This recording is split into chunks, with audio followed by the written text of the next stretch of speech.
நீங்க பிரெக்னெண்டா இருக்கீங்க.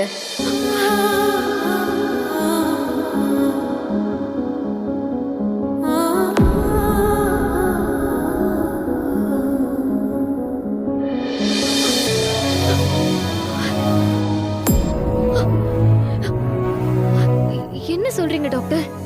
ஆமா, நீங்க அம்மா ஆக போறீங்க.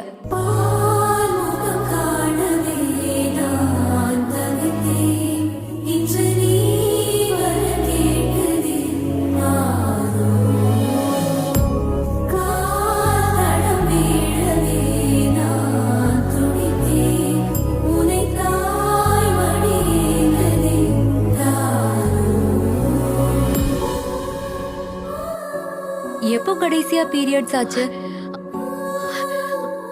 அது ஒரு 3-4 மாசம் இருக்கும் டாக்டர்.